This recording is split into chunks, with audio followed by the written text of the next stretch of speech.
Compañeros, por favor, últimas tomas. Hemos de empezar. Muchas gracias.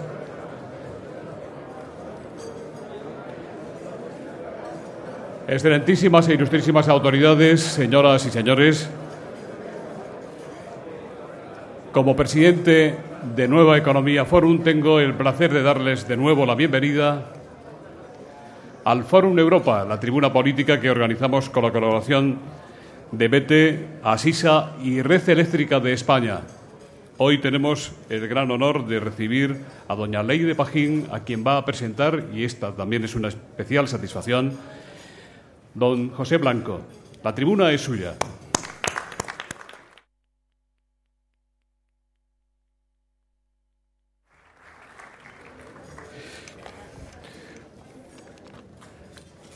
Muy buenos días a todos y a todas. Muchas gracias por acompañarnos un día más en este foro de Nueva Economía. Tengo que confesarles que cuando he recibido la propuesta de hacer esta presentación, me vino a la cabeza, seguro que al presidente del Congreso, Pepe Bono, que está entre nosotros, mi buen amigo Pepe Bono, le vendría también inmediatamente a la cabeza el mes de julio del año 2000. Entenderán por qué. Fue el momento, precisamente en julio del año 2000, en el que conocí a Leire Pagín junto a un grupo de personas que apostábamos por el cambio tranquilo, pero por el cambio al frente del Partido Socialista Obrero Español. Días después, me hacía cargo de la Secretaría de Organización del Partido Socialista, gracias a la confianza que en ese momento depositó en mí José Luis Rodríguez Zapatero. A esta tarea que me encomendó he dedicado 8 años intensos de mi vida. En esos 8 años he pasado momentos muy duros, los menos, y sobre todo he vivido una etapa realmente apasionante en la historia del socialismo de España. Ahora, con la llegada de la nueva secretaria de Organización, asistimos también al inicio de una etapa emocionante y muy útil dentro del Partido Socialista. Es la demostración de que este partido sabe hacer las cosas bien. Y precisamente, en relación con Leire, llevamos mucho tiempo escuchando que es una gran promesa, con mucho futuro y que sintoniza con los jóvenes. Se ha dicho ya alguna vez que la persona a la que voy a ceder esta tribuna es la primera dirigente de un partido nacida en democracia, que pertenece a la primera generación de jóvenes criados en la sociedad del bienestar, que forma parte de la generación mejor preparada de nuestra historia. Pero yo os digo que estos comentarios, con ser ciertos, ya se han quedado antiguos. Leire Pagín no es una apuesta, es un valor seguro. Leire ya no tiene que demostrar a nadie su valía. Leire no representa una generación, representa a la sociedad. Y Leire ya no es el futuro, es sobre todo presente. Y todas estas cualidades que he dicho ya se están reafirmando en sus primeros meses al frente de la Secretaría de Organización del Partido Socialista. Algunos no teníamos duda de ello. Aquellos que pudieran albergar alguna duda, los menos, han comprobado ya la fortaleza y el tesón con el que ha empezado a trabajar.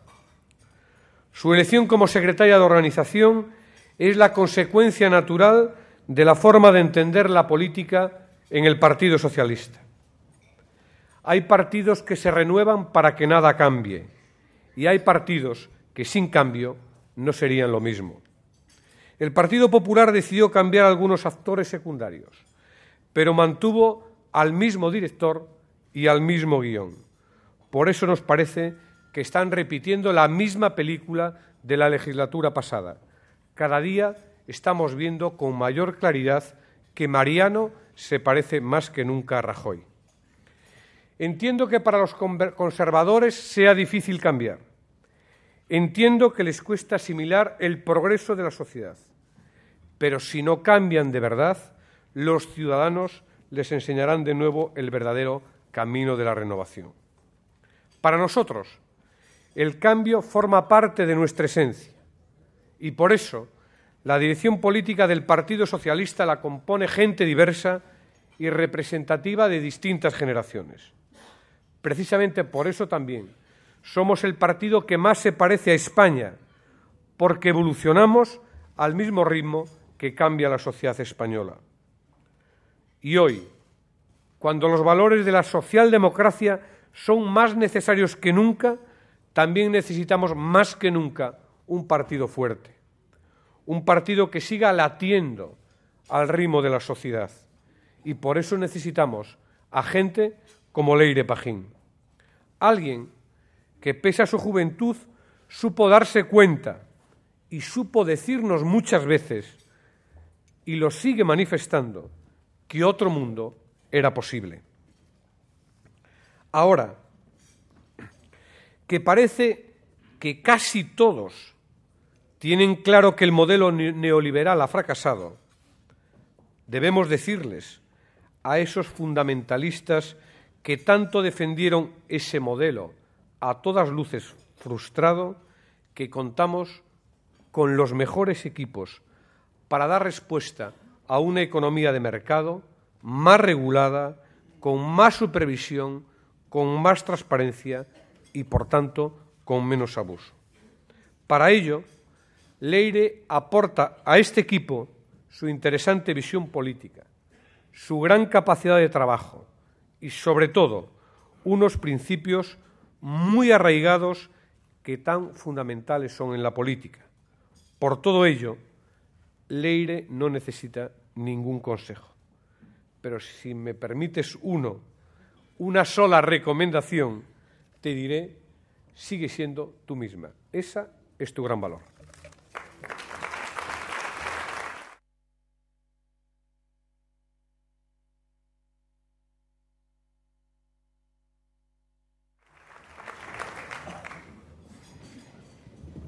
Muy buenos días a todos y a todas.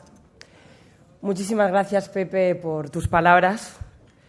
Soy de las que pienso que es bueno emocionarse, incluso a primera hora de la mañana, porque ¿qué sería de la política sin las emociones? Y estoy especialmente contenta de que haya sido tú, Pepe, el que me hayas presentado. Es una suerte trabajar con quien se ha compartido la experiencia de lograr que un sueño político fuera realidad. Algo que, como los dos sabemos muy bien, solo se consigue con trabajo intenso, metódico y constante. Nuestro secretario general dijo que me habías dejado el listón muy alto. Y es verdad, soy muy consciente de ello. Pero mi ventaja, mi gran suerte, es tenerte cerca cada día, poder compartir y aprender. Y esa es una garantía. Gracias, José Luis, también por tu invitación, que debo confesar que fue hecha cuando todavía era secretaria de Estado de Cooperación. Algo que te agradezco muy especialmente porque demuestra tu sensibilidad y la de este foro por temas que son fundamentales. Un tema que es mucho más que una política de gobierno. Porque la política de solidaridad y de cooperación es un indicador elemental, básico, ético, de decencia humana. Nuestra preocupación por la suerte, o por la mala suerte, diría yo, de los demás, es nuestro compromiso. Y hoy, reformulada la invitación, estoy aquí en este desayuno como secretaria de organización del Partido Socialista Obrero Español, algo que me llena de orgullo. Lo cierto es que me siento muy honrada desempeñando esta responsabilidad en el partido que defiende los valores en los que creo y me siento muy cómoda en la que considero desde siempre mi casa, mi familia socialista. Mi historia de militancia en este partido es larga, aunque no lo parezca. He tenido el privilegio de representarle en distintas responsabilidades y de todas he aprendido. Y ahora quiero que esa experiencia se transforme en un servicio a la organización del partido, desde mi concepción de la política como un servicio a la sociedad, a los ciudadanos. Quiero trabajar para mantener y mejorar la organización, sin perder de vista ni un instante que se trata de una organización cuyo sentido nace de la política. Y la política es especialmente importante en momentos como los actuales, en momentos de incertidumbre y de dificultad. Es ahora cuando quienes han denostado la política y a los políticos llaman a las puertas del Estado pidiendo ayuda. Es ahora cuando quienes han trabajado de manera incansable para anular el poder público, y no precisamente para dárselo a los ciudadanos, sino para privatizarlo, piden fuertes liderazgos públicos. Es ahora cuando a los mismos que cualquier poder público les parecía grueso y pesado, todo poder les parece pequeño y toda ayuda insuficiente. Por tanto, ahora es cuando necesitamos ser mejores políticos que nunca. Es curioso, unas veces acusándola de prepotencia y otras de impotencia, los enemigos de la política siempre encuentran un motivo para seguir su combate contra ella, incluso cuando es la política quien acude en su rescate. Será porque, como en el cuento de la rana y el escorpión, esta es su naturaleza. Se ha descrito la actual crisis como una crisis de desconfianza. Ayer lo decía el presidente del Gobierno. Se nos dice que hay que devolver la confianza a los mercados. Pero si nos preguntamos de qué desconfían los mercados, la respuesta que obtenemos es una paradoja. Los mercados desconfían de los mercados. No desconfían del Estado, sino de los propios mercados. Desconfían en la medida en que saben que no han sido regulados más que por el egoísmo y la codicia en muchas ocasiones. Por eso, porque ahora se vuelven las miradas a la política, a lo público, es importante que la política responda con grandeza, con el liderazgo que la sociedad necesita. La crisis económica y financiera, la urgencia de las medidas que demanda la recuperación de la confianza en los mercados y la respuesta al miedo real y legítimo de los ciudadanos debe ocuparnos con responsabilidad, pero debemos al mismo tiempo abordar sus causas. Hay que hablar de modelos políticos y de sus consecuencias, porque el liderazgo no consiste solo en adoptar medidas, en resolver problemas, en arreglar destrozos, que por supuesto. El liderazgo, por el que merece la pena trabajar y arriesgar y dar una y otra vez la batalla, mire mucho más lejos y pretende la proyección en el futuro de los objetivos comunes que se marcan, la altura de miras que tanta falta le hace a algunos estos días. Nosotros, los socialistas, mantenemos el liderazgo que nos otorgan la mayoría de los españoles y españolas con sus votos desde el año 2004. Nuestro liderazgo es nuestro proyecto político, porque nuestra fuerza está en el proyecto político. No en ocupar el poder, sino en transformar la realidad, que es algo bien distinto. Un proyecto que parte de una idea de entender el mundo desde España y que hoy, más que nunca, está vigente. Un modelo que parte de 3 principios: rigor, coherencia y sensibilidad, y que aboga porque la riqueza esté al servicio del bienestar social y sea distribuida de forma eficaz y justa, para crear una sociedad más cohesionada, algo para lo que es fundamental el Estado, que aboga por ejercer el poder desde el diálogo, de forma más transparente, más respetuosa con los ciudadanos y con las instituciones, y por comprometer la política exterior de España con un orden mundial más transparente, justo y eficaz, basado en la promoción de la paz, la lucha contra la pobreza y la cooperación entre los pueblos. Sin estos principios no se podría entender la acción del Gobierno. Las medidas que se han ido tomando estos días son coherentes y sensibles con la gente más indefensa en los momentos de incertidumbre. Y si hablamos de economía, no es necesario que hagamos nuevos análisis. La crisis económica se produce en el exterior, en el contexto de una economía mundo de la que somos parte, y afecta al sector financiero y a nuestro modelo económico, todavía demasiado dependiente de la construcción, con repercusiones en el empleo. Los españoles son ya conscientes de esta realidad. A pesar del empeño de algunos, saben bien que las causas de allí tienen consecuencias aquí. Y también saben que el sistema bancario español está en mejores condiciones que otros para afrontar la crisis, gracias a nuestros sistemas de control. Los españoles y españolas saben que su Gobierno ha tomado las riendas de la situación, de forma consensuada con los países europeos, con los agentes económicos y sociales, y buscándolo también con las fuerzas políticas. Ayer mismo vimos unirse a una gran mayoría a los principales partidos de nuestro país para convalidar una votación en el Congreso. Los 2 decretos leyes y medidas contra la crisis que aprobó la semana pasada el Gobierno tienen hoy un gran consenso político.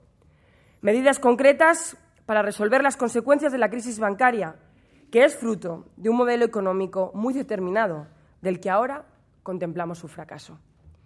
El objetivo es reactivar la economía para seguir produciendo riqueza y empleo. El nuestro no es un plan de salvamiento bancario, porque afortunadamente el sector bancario español no lo necesita. Son medidas preventivas, de activación económica y de restablecimiento de la confianza, pensando en las empresas, en las familias y en los ciudadanos, como lo ha venido haciendo este Gobierno desde el principio. En estos días en los que el Partido Popular insiste una y otra vez en el mismo mensaje, yo me pregunto, ¿no es ayudar a las familias tomar medidas que hagan bajar el IPC o el Euribor? ¿No es ayudar a las familias a asegurar aún más los ahorros de los ciudadanos o poder prestar dinero a las empresas que generan empleo? La respuesta está muy clara. Es más, a veces se nos olvida, pero desde el inicio de la legislatura estamos desarrollando una auténtica política de ayuda a las familias. Las ayudas a las parejas con hijos, las medidas que posibilitan a los ciudadanos mejorar las condiciones de sus hipotecas, las viviendas protegidas, el acceso a los 200 euros de la ayuda a la emancipación, las becas, las pensiones. Precisamente medidas a las que se ha opuesto una y otra vez el Partido Popular. Los presupuestos generales del Estado que ha presentado el Gobierno comparten la misma idea. Propugnan un cambio de modelo económico, apostando por más innovación, desarrollo, por una modernización y una vertebración del país a partir de una apuesta clara por la inversión en infraestructuras. Por eso, es muy difícil de explicar a los ciudadanos que haya fuerzas políticas que quieran impedir a los gobiernos disponer de su mejor instrumento para abordar la crisis, los presupuestos. Es el momento de la unidad. Debemos dejar a un lado los intereses partidistas y ponernos al lado de los ciudadanos. Esa convicción nos llevó el sábado a tomar la decisión de que el Partido Socialista no será obstáculo para la aprobación de los presupuestos en aquellos ámbitos autonómicos y municipales donde estamos en la oposición. Ahora bien, cuando el problema es global, la solución solo puede venir de la acción global. En el mundo en el que vivimos, interrelacionado, intercomunicado y, por supuesto, globalizado, ya no vale el sálvese quien pueda. Individualmente, con acciones en solitario, no vamos a salir de esta. Necesitamos nuevos sistemas internacionales de control para los organismos multilaterales y, por supuesto, el relanzamiento de la Unión Europea. Debemos abordar los cambios del modelo internacional, al mismo tiempo que apostamos por un modelo económico de España más productivo, basado en la innovación y en el desarrollo sostenible. Pero, en todo caso, los trabajadores deben saber que nuestro compromiso son las garantías sociales, los planes de recolocación, la formación y la creación de empleo. Y ni hablar del despido libre, porque en las conquistas sociales no podemos dar ni un paso atrás. Amigos y amigas, que las soluciones que se han adoptado tengan un marcado acento social no es casual, ni tampoco son fruto de la coyuntura. Nuestra respuesta ante la crisis es coherente con nuestra política, con el proyecto que venimos desarrollando en los últimos años. Desde hace tiempo, algunos venimos hablando de las consecuencias negativas que produciría una globalización sin gobierno, ni límites, ni reglas. Entonces, parecía que predicábamos en el desierto, que era una visión residual. Hoy, todos, o casi todos, como decía Pepe, estamos viviendo su repercusión negativa en nuestra vida cotidiana. Y aquellos que construyeron y defendieron el modelo toman medidas intervencionistas que siempre denostaron. Recuerdo perfectamente una proposición no de ley que presentamos sobre transacciones financieras en el año 2003.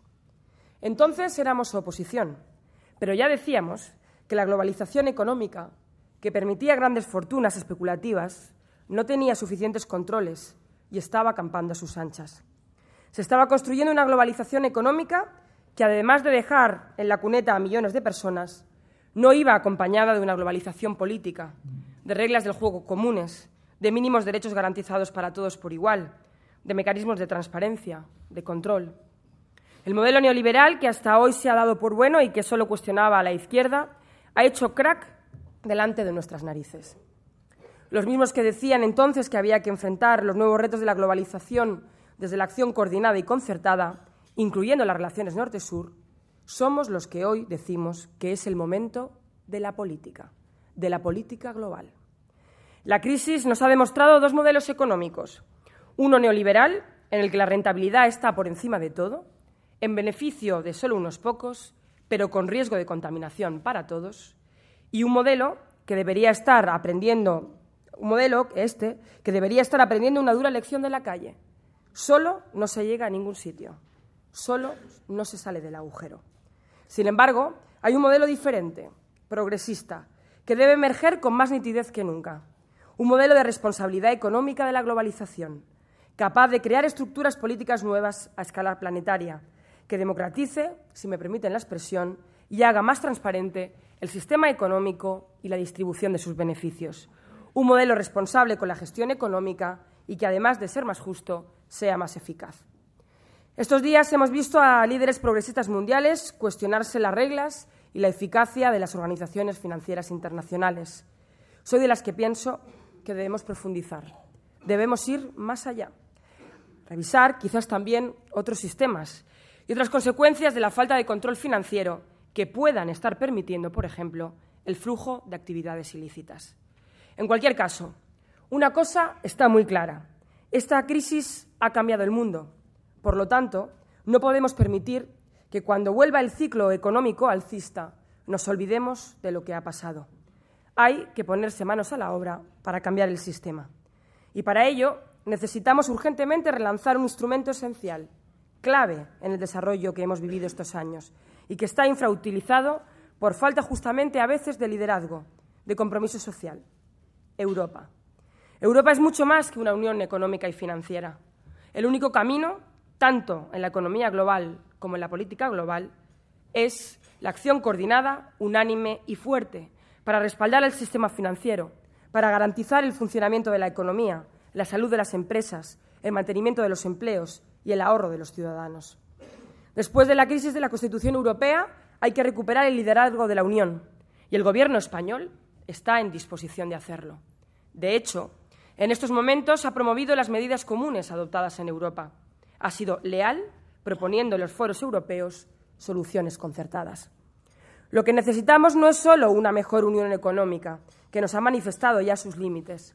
Queremos un determinado modelo de unión política, porque los europeos no queremos perder nuestras señas de identidad, el estado de bienestar y la intervención garantista del Estado en defensa de nuestros intereses. Este es el modelo que podemos y debemos exportar al mundo. Por lo tanto, es el modelo que necesitamos por más Europa, pero más progresista. Una unión económica, política, social y de derechos. En unos meses tendremos unas elecciones al Parlamento Europeo, que serán una magnífica ocasión de mantener un debate a nivel continental sobre estas cuestiones.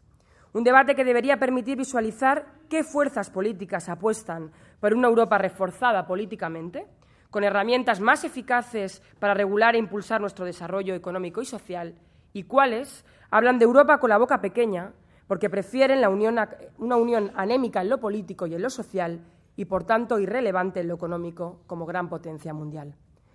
Los socialistas queremos que los ciudadanos decidan qué tipo de Europa quieren. Ahora, más que nunca, es necesario abordar este debate. Sería imperdonable no aprovechar la ocasión para lanzar un mensaje diciendo en qué dirección queremos que se tome el proyecto europeo. Ya sabemos lo que ha puesto de manifiesto la actuación de la derecha en Europa: paralización, división y 65 horas semanales. Ahora le toca liderar a la izquierda, compromiso y fortalecimiento para unirla, para activarla como un instrumento de desarrollo y para garantizar los derechos de todos los europeos y de nuestro estado del bienestar. Una garantía que la izquierda asegura en Europa y en casa, especialmente en casa. Vamos a salir de esta crisis y es posible que fortalecidos en algunos aspectos. Por eso, al mismo tiempo, tenemos que seguir desarrollando nuestra agenda, porque nos ayudará a salir antes de la crisis, antes y mejor de ella. Necesitamos acabar el proyecto de desarrollo de la España autonómica que comenzamos hace 4 años, para ser una verdadera sociedad del bienestar, para poder dirigir los recursos y la riqueza que garantiza la cohesión social, para avanzar en la justicia redistributiva y conseguir mayores cotas de calidad de vida para todos. Porque para mí, que prácticamente desde que nací he vivido en la España autonómica, hablar de autonomías y de estatutos es hablar de convivencia, de servicios públicos, de riqueza lingüística y cultural. La inmensa mayoría de los españoles se siente cómoda en esta España, una España que no cae en las derivas del centralismo alejado de los ciudadanos, ni en un regionalismo o nacionalismo malentendido. El PSOE lleva liderando este proceso desde hace 30 años, desde la responsabilidad de quien lo conoce bien y tiene un proyecto político de futuro para España. José Luis Rodríguez Zapatero lo dice a menudo: somos el partido que más se parece a España, lo recordaba Pepe. Es plural, le gusta el debate y comparte distintas identidades a partir de una premisa común: la libertad, la igualdad y la cohesión de la España constitucional y autonómica. Somos el único partido que tiene una amplia representación en todo el territorio. El PP, en Cataluña y en Euskadi, corre el peligro de quedarse como partido residual. Esto nos permite abordar las próximas elecciones gallegas y vascas con fortaleza, porque en Galicia los socialistas somos la garantía de progreso y porque en Euskadi somos los únicos que podemos garantizar un gobierno de todos y contra nadie. Nuestra fortaleza es justamente que nuestro proyecto puede defenderse en todo el territorio. Tenemos, así se ha demostrado, el proyecto político capaz de conjugar los intereses de los territorios y convertirlo en interés general. Hemos demostrado nuestra capacidad de construir respuestas compartidas. Nuestro verdadero éxito como país, la aspiración que tenemos como partido, nuestro gran logro colectivo, será conseguir que un día sean más las fuerzas políticas que hayan interiorizado de verdad esta idea de la España plural, de la España autonómica. En la pasada legislatura se afrontó una primera fase de actualización de los estatutos de autonomía, poniéndolos al día para que puedan dar respuesta a la demanda ciudadana de mejores servicios públicos de calidad, desde la premisa, compartida desde la etapa constituyente, de que se es más eficaz en la gestión a los servicios públicos cuanto más cerca se está del ciudadano. Este principio sigue estando vigente. El PP no lo comprende, como no comprende a Cataluña ni a Euskadi, como no comprende a Navarra ni a Galicia. Y esa mirada incompleta y con cierta miopía le hace incapaz de buscar soluciones. Lo hizo con la justicia en la pasada legislatura. Lo hizo también con la reforma de los estatutos, hasta que no le quedó más remedio que ponerse a trabajar. En esta lo está haciendo ya con el Tribunal Constitucional. Su falta de visión y de responsabilidad, sus incoherencias, se hacen patentes en cuanto se dejan un micro abierto. Pero su cerrazón no nos puede paralizar. En esta legislatura debemos cerrar el ciclo reformista y culminar un nuevo diseño de financiación autonómica y local que sirva para dar satisfacción a las responsabilidades de las comunidades autónomas y los ayuntamientos en ejercicio de la autonomía política que consagra la Constitución. Tenemos que ser conscientes de la necesidad de desarrollar planes de cooperación, un instrumento que de alguna manera obligue a las administraciones a conseguir objetivos comunes cuando coexisten competencias. Hay que reforzar los instrumentos de solidaridad que garantizan los mismos derechos a todos los ciudadanos, independientemente de su lugar de residencia. Hay que hacer mucha pedagogía política para que los ciudadanos puedan entender por qué iniciativas tan importantes, tan transformadoras de la realidad, como la ley de la dependencia, la ley de la igualdad, la lucha contra la violencia de género o la renta de emancipación, que son una auténtica seña de identidad, se les llegue a sus casas en determinados territorios con la misma intensidad. Tenemos que ser la voz de todos los que piden que sus gobiernos autonómicos no se gasten los recursos en televisión y en propaganda y los pongan en los servicios públicos que tanto necesitan. Los socialistas sabemos que para hacer realidad este proyecto necesitamos un partido fuerte.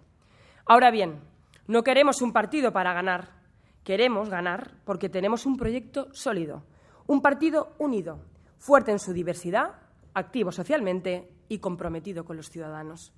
Y tengo claro que para que siga siendo respaldado por la mayoría de los españoles es necesario que el partido no baje la guardia, que sea los ojos y los oídos de la gente, que siga liderando los debates que plantea la sociedad. Como decía el presidente del Gobierno en su discurso de investidura, queremos una sociedad en que todos y todas seamos libremente diferentes como personas y radicalmente iguales como ciudadanos. Queremos dar un nuevo salto adelante en la modernización de España, que supere definitivamente los atrasos heredados del pasado y nos sitúe como uno de los países líderes del mundo desarrollado. Tenemos el objetivo y la firme decisión de mantener en su integridad nuestro compromiso de política social. Nada ni nadie nos hará renunciar a esta dimensión social de nuestra política. Si en la pasada legislatura pusimos los cimientos de una España con más derechos y servicios públicos, en esta, además de garantizarlos con los recursos necesarios, hay que seguir perfeccionando el sistema, seguir profundizando en la modernización del país y conquistar nuevos derechos. Como ven, ni nuestras respuestas, ni nuestras medidas, ni los presupuestos generales del Estado, ni el cuestionamiento de un modelo económico que hoy se ha roto en 1000 pedazos, ni nuestra actitud de llamada al consenso es casual. Forman parte de nuestra identidad, de la identidad de un proyecto riguroso, coherente y sensible, que pisa con paso firme y que tiene claro que la crisis es una prioridad, que nos debe preocupar y ocupar, pero que no puede ser una coartada para que nada cambie de verdad. Una coartada que nos impida seguir desplegando nuestro proyecto político. Ese que, además, como decía antes, será el que nos ayude a salir de esta crisis antes y más fortalecidos. Acabo. Comenzaba mi intervención diciendo que para transformar los sueños en realidad hace falta mucho trabajo. En política, además, ese trabajo debe ser colectivo. Los poderosos tienen muchos mecanismos de organización, formales e informales.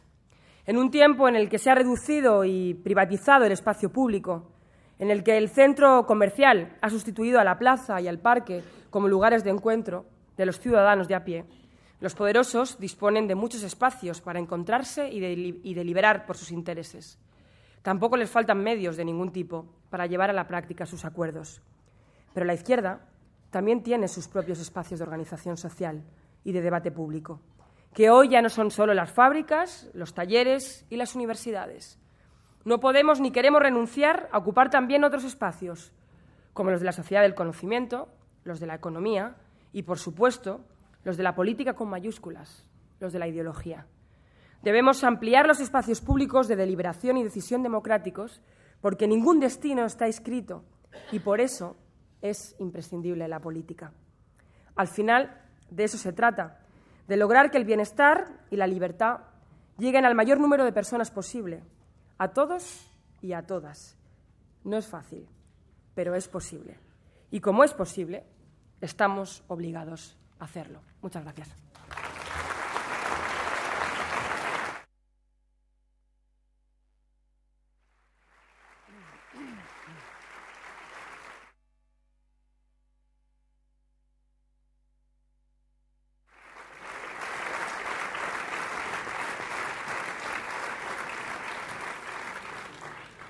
Muchas gracias, Leire. Muchísimas preguntas. Vamos a empezar inmediatamente por el tema quizás de mayor actualidad política y económica, los presupuestos. Le preguntan desde la mesa de prensa si se van a apoyar los presupuestos de Ibarretxe con sus partidas de apoyo a actividades del entorno radical. ¿Es eso bueno para Euskadi y para España? Noelia, de Onda Madrid, dice: la decisión de que el PSOE no se oponga a la aprobación de ningún presupuesto no supone un brindis al sol en casos como la Comunidad de Madrid, donde Esperanza Aguirre goza de mayoría absoluta. ¿Será una medida política eficaz? ¿Cómo se justificará el apoyo presupuestario, por ejemplo, en materia sanitaria?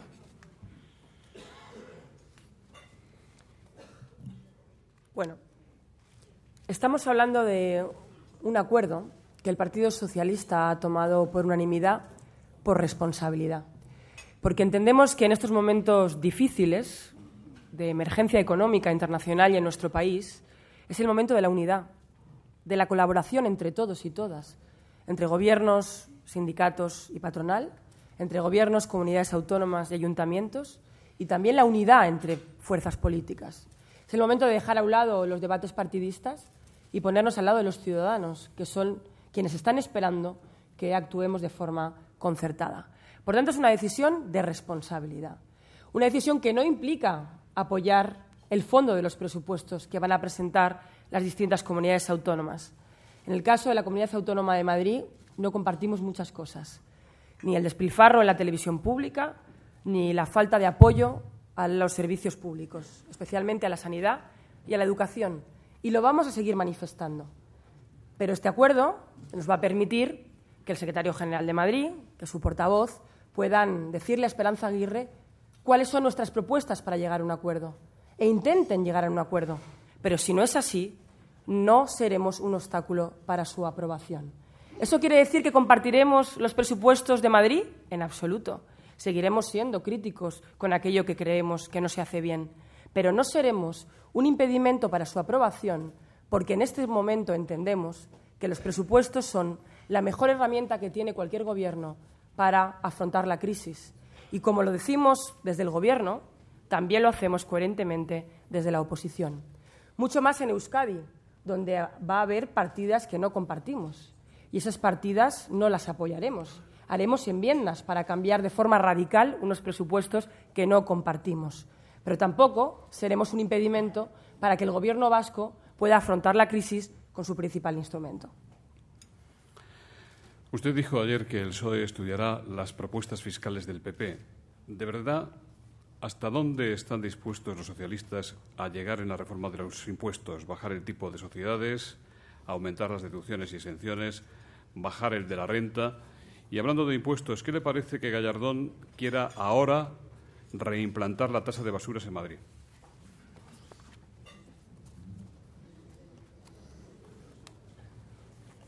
Ayer dijimos, y lo hemos dicho siempre, que el Partido Socialista siempre está abierto a escuchar las propuestas de la oposición y, por supuesto, del Partido Popular. Es verdad que en los últimos tiempos hemos visto pocas propuestas. Hemos visto mucha crítica, mucho empeño en desgastar el Gobierno, pero muy poca propuesta alternativa para afrontar este momento económico. Ahora bien, estudiaremos todas las propuestas, que, por cierto, hoy no conocemos con detalle. Solo conocemos a través de un medio de comunicación. Esa es la forma de proponerlas. Y, por tanto, aquellas que sean oportunas o que puedan ser interesantes y que encajen con nuestros principios de política social serán bienvenidas.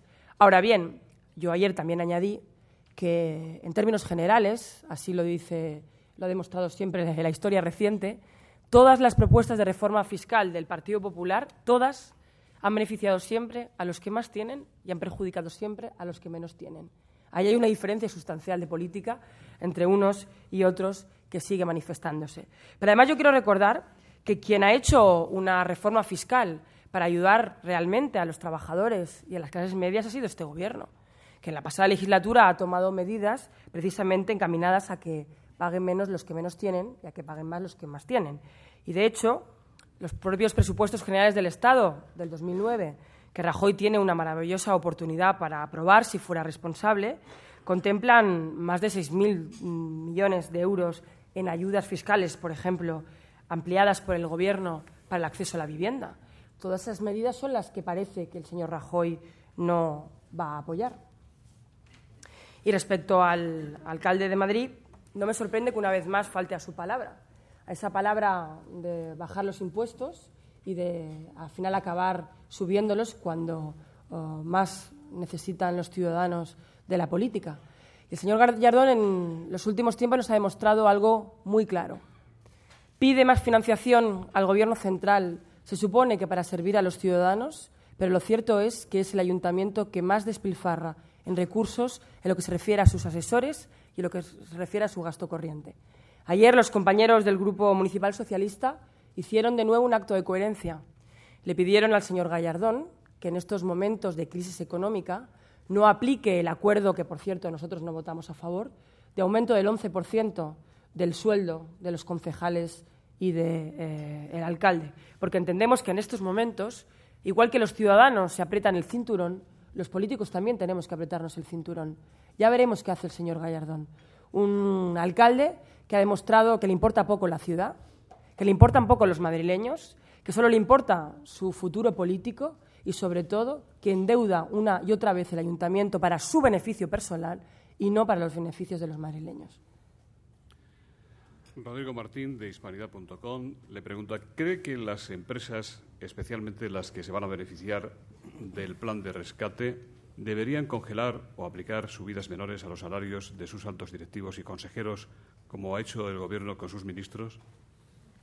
Bueno, esa es una decisión que tienen que tomar las empresas. El ámbito privado es privado y, por tanto, es una decisión que tienen que tomar ellos.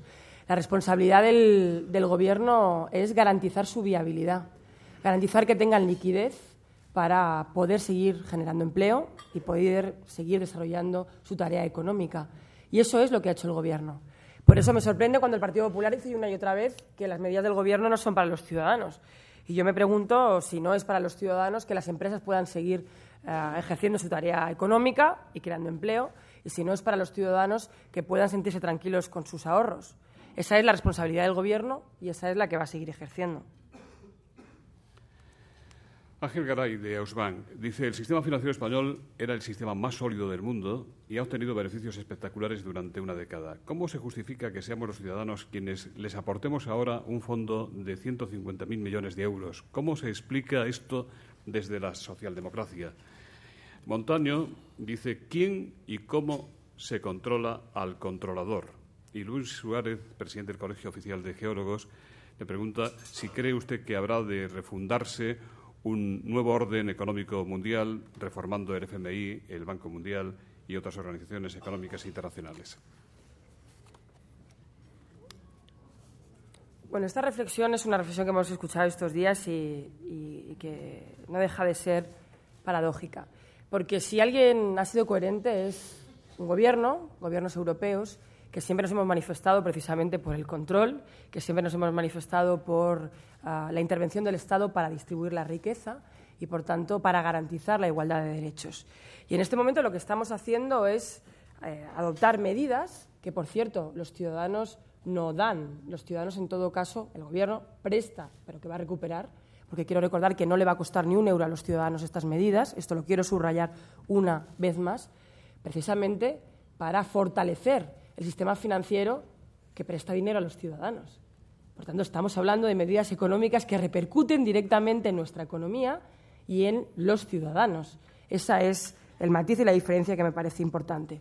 Hombre, al controlador le controla la democracia, el Parlamento, los mecanismos de garantía que tiene el Estado de Derecho y, sobre todo, en un país donde se ha demostrado que sus mecanismos de control, que el Banco de España, han funcionado mucho mejor que en otros países. Y es más, yo me atrevería a decir, si hay un sinónimo de Zapatero, esa es la transparencia.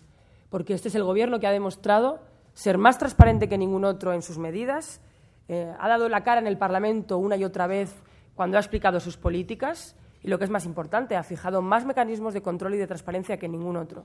Por tanto, tranquilidad absoluta, porque las medidas tendrán todas las garantías de control y, sobre todo, todas las garantías de transparencia. Y, por supuesto, que soy de las que pienso, lo he dicho en mi intervención, que este es un momento para pensar en las causas, no solo en las soluciones a corto plazo. Es un momento para que nos planteemos si el sistema que hemos construido entre todos ha funcionado y es el válido. Yo creo que no, que ya lo decíamos hace algún tiempo y este modelo tenía muchos riesgos. No solo era injusto, sino que no era eficaz. Y, por tanto, ha llegado el momento de ir mucho más allá y de reflexionar si las instituciones financieras de las que nos hemos dotado están cumpliendo su papel o si hay que reformularlas. Esa pregunta que se han hecho estos días líderes como Lula o como Gordon Brown son preguntas oportunas. Y, desde luego, por eso creo que después del fracaso de un modelo neoliberal que se impuso prácticamente como un modelo único y que ha fracasado, es el momento de un modelo diferente, de un momento progresista y de un momento socialdemócrata. Usted felicitó ayer a Duran i Lleida por su reelección como presidente de Unión Democrática de Cataluña. Le preguntan si le gustaría que él se incorporase al Gobierno de España.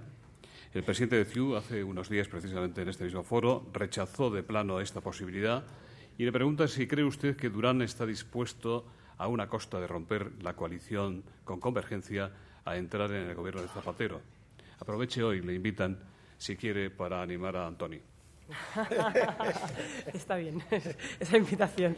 Bueno, por supuesto que le felicité. Es un partido democrático de este país al que le tengo, por cierto, un profundo respeto, como le tengo a Durán y Lleida, con el que además he compartido escaño durante mucho tiempo. A partir de ahí, el Partido Socialista dejó muy claro en su investidura, así lo hizo su presidente, que ha decidido llevar a cabo su proyecto en solitario y con apoyos puntuales a las políticas que ha demostrado, por cierto, una enorme estabilidad en la pasada legislatura y que lo va a volver a hacer en esta legislatura. Por tanto, no caben ese tipo de preguntas. Pero lo que sí le invitaría a Convergencia y Unió, que es un partido que siempre ha demostrado su sentido de Estado, es que estamos en un buen momento para dialogar en el debate de los presupuestos generales del Estado, para llegar a acuerdos que puedan interesar, entre otras cosas porque estos presupuestos son los mejores presupuestos de los últimos años de la democracia, me atrevería a decir yo, para Cataluña. Y, por tanto, las fuerzas políticas catalanas tienen una oportunidad cómoda para apoyar estos presupuestos que son muy buenos para su comunidad autónoma.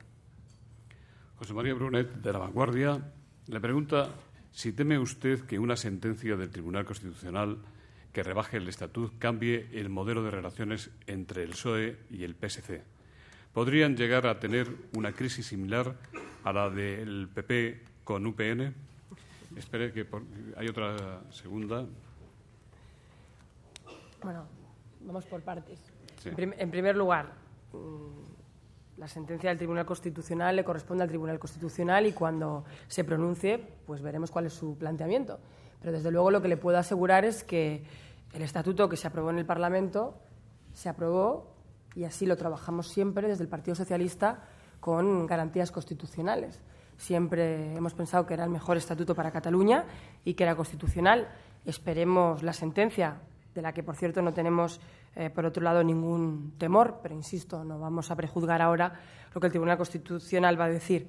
Ahora, lo que le puedo decir es que, en cualquier caso, las relaciones del PSOE y del PSC, que son tremendamente sólidas, con las que tenemos una magnífica relación demostrada, no dependen en absoluto del Tribunal Constitucional ni de sus resoluciones y en nada se parecen a las relaciones entre el Partido Popular y la Unión del Pueblo Navarro, que estos días, de forma autónoma y por coherencia y sentido de Estado, ha decidido abstenerse de los presupuestos generales del Estado, cosa que yo respeto. Pero recuerdo que el PSC forma parte del mismo grupo parlamentario y que en ese sentido no hay ningún matiz. En marzo, le recuerdan, hay dos elecciones, por si acaso usted no se acuerda. Fíjese lo que es la gente. En marzo, sí. 2 elecciones autonómicas en las que el PSOE se juega mucho y Rajoy arriesga su liderazgo en el PP. Un poco más que liderazgo, dice el señor Blanco. Seguramente él sabe mucho. Dada la trascendencia nacional de estos comicios en Galicia y en el País Vasco y que estos son la antesala de las elecciones europeas a las que el PSOE presentará, como parece del todo probable, como cabeza de lista don Juan Fernando López Aguilar, ¿jugarán Zapatero y Rajoy un protagonismo relevante en estas elecciones de marzo? Por cierto, ¿usted sería partidaria de que se celebren el mismo día? Bueno, empezando por el final, no me corresponde a mí decidir cuándo se celebran, le corresponde a los gobiernos de cada comunidad autónoma. Lo que le puedo decir es que el Partido Socialista está preparado para afrontarlas, se celebren cuando se celebren. Y le voy a decir algo, ante los dos escenarios tenemos un escenario de optimismo, entre otras cosas porque en Galicia hemos demostrado que somos un gobierno de progreso, que en muy poco tiempo ha cambiado los cimientos de la comunidad autónoma y que ha modernizado y desarrollado los derechos sociales de los gallegos. Pero en Euskadi, especialmente en Euskadi, somos en este momento el único partido que puede garantizar un gobierno que sueñan muchos vascos. Un gobierno no frentista, un gobierno que garantice la pluralidad que es el País Vasco, un gobierno con prioridades en los ciudadanos y no en aventuras que puedan perjudicar el futuro de los vascos, un gobierno que es un gobierno de todos y para todos y no contra nadie. Por tanto, creo que es un buen momento para afrontar estas elecciones y las afrontamos con ese optimismo, pero sobre todo con esa necesidad de un cambio que quieren muchos vascos. Yo no sé qué protagonismo va a tener el señor Rajoy en las elecciones, tampoco sé si el Partido Popular valora las repercusiones positivas o negativas que puede tener la presencia de Rajoy en la campaña. Eso es algo que tienen que medir ellos, yo tengo mi propia opinión. Pero lo que sí que les puedo garantizar es que el presidente Zapatero se implicará, como lo ha hecho siempre, pero no solo se implicará porque es el secretario general del partido y porque es el presidente del Gobierno y porque es el principal activo que tiene este partido. Se va a implicar porque cree absolutamente necesario el cambio en Euskadi, porque ha demostrado cuál es su sensibilidad y su responsabilidad por Euskadi y por Galicia, y en las elecciones europeas, porque si alguien ha creído siempre en Europa y hoy ha demostrado más que nunca en las últimas semanas su liderazgo europeo, es el presidente Zapatero. Por tanto, claro, tendremos a Zapatero activamente implicado en la campaña, porque en nuestro caso suma, en otros no lo tengo tan claro. Alberto Castillo, de Servimedia, dice: usted ha tachado de corporativista la reacción de la Judicatura a las sanciones por el caso Mariluz. ¿Están justificadas las movilizaciones convocadas para hoy por los secretarios judiciales y apoyadas por los jueces?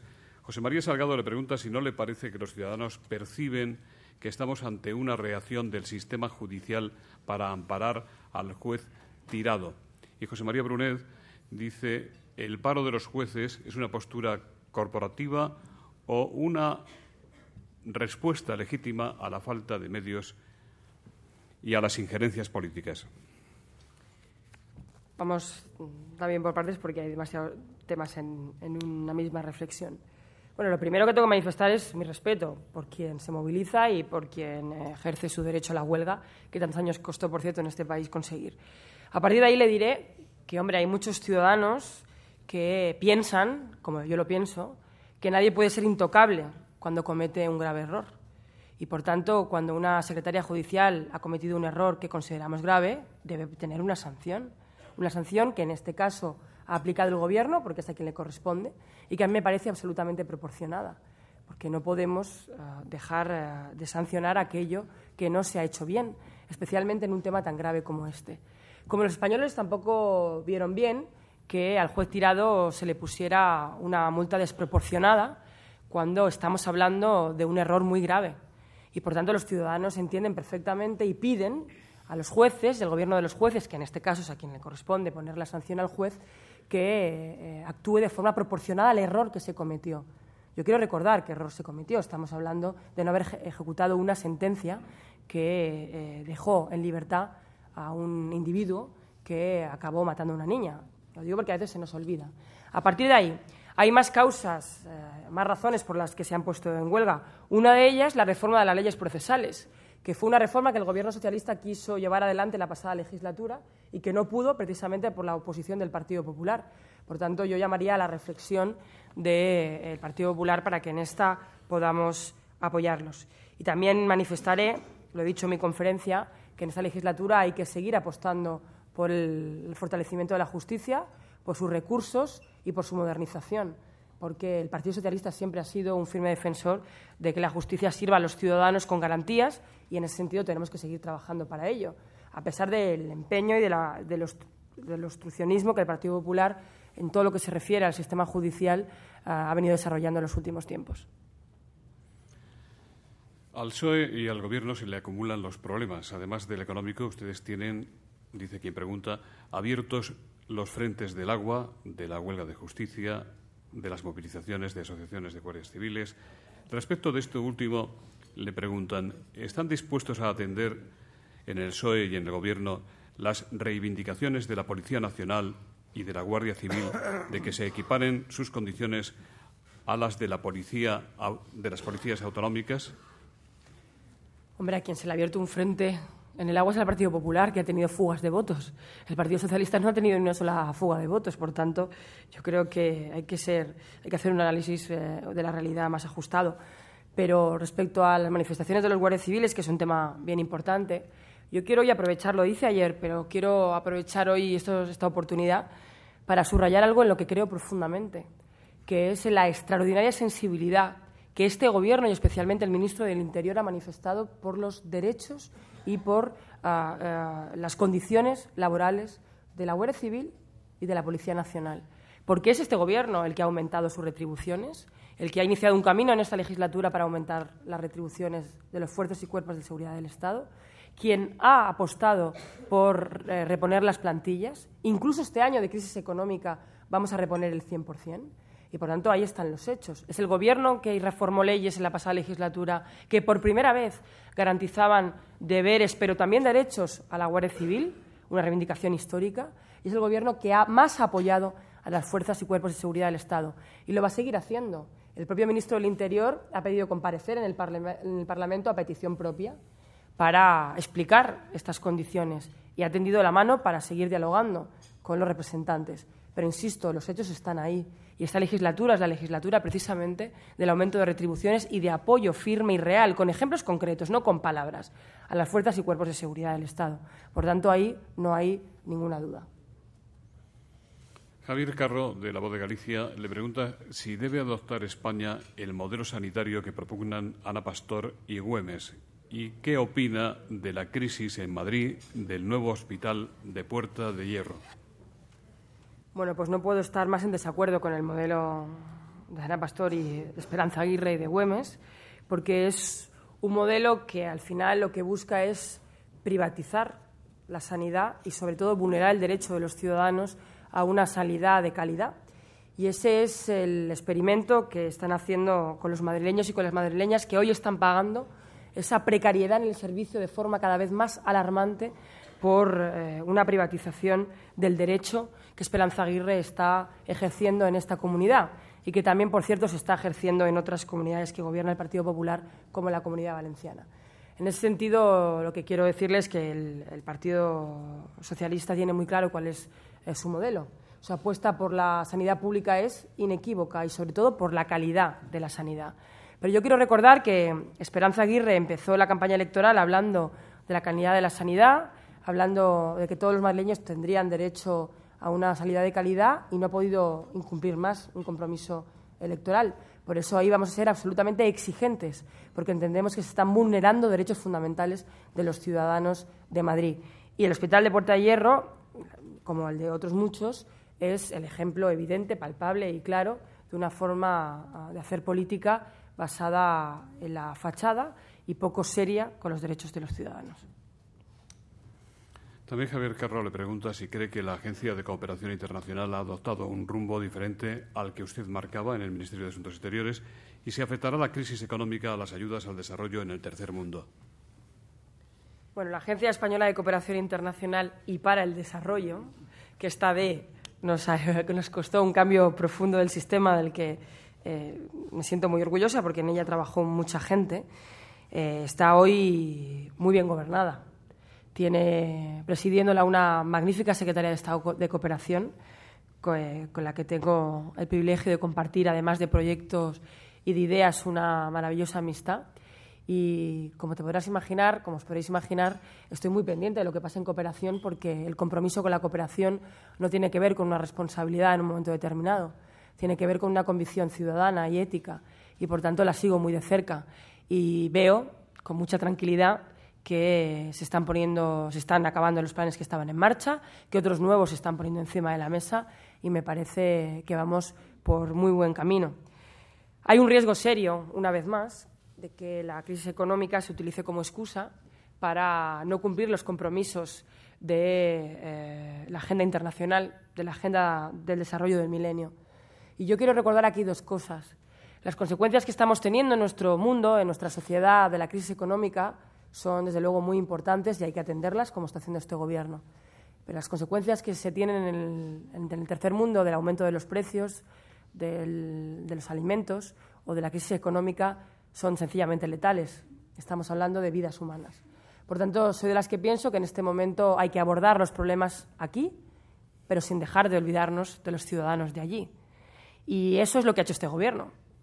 En estos presupuestos generales del Estado, aumentar la política social para los desempleados de España, para seguir generando empleo, para aumentar las becas, para aumentar las pensiones, para ocuparse de los problemas de España, pero ha mantenido su compromiso de lucha contra la pobreza. Porque si hay una lección que deberíamos aprender también del crack del sistema del que hoy hemos hablado durante toda la mañana, es que es un sistema que ha sido ineficaz también por injusto. Así que es el momento de darle una vuelta y construir un sistema que sea justo, pero que también sea solidario. Acabo diciendo lo que siempre dije y que dije una vez en esta tribuna.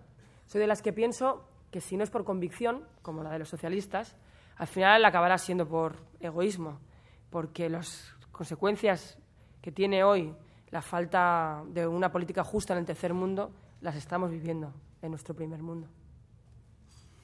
Ana Rojo, de Periodista Digital, dice que Internet se está convirtiendo en un lugar clave de debate político. No obstante, dice ella, a los responsables del partido y del Gobierno parece que les sigue asustando la red por la libertad que lleva asociada. Y dice si no cree usted que un Gobierno y de un partido que se dicen 2.0 y cercanos al ciudadano no deberían aplicar la censura previa en un sitio tan interactivo con la ciudadanía como Internet. Bueno, al Partido Socialista no solo no le asusta la red, sino que ha hecho de la red una herramienta fundamental para hablar con los ciudadanos y para pasar información. De hecho, hace tan solo una semana hicimos por primera vez un acto en Ferraz que siguieron miles de personas en todo el mundo, uniéndonos a una iniciativa de Internet, de internautas, como es el Blog Action Day, que supone que todos aquellos que tienen un blog en el mundo pudiéramos opinar de forma compartida o discutir sobre un tema que en ese caso fue la lucha contra la pobreza.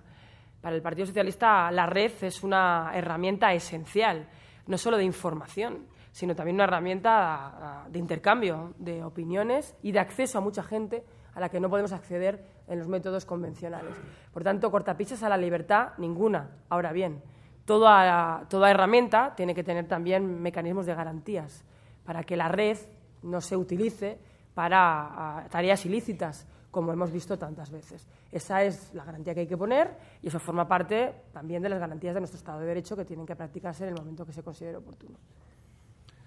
Bueno, para terminar, Leire, una... Me recordaba a Pepe, por cierto, algo muy importante. Es como es importante tenerle cerca.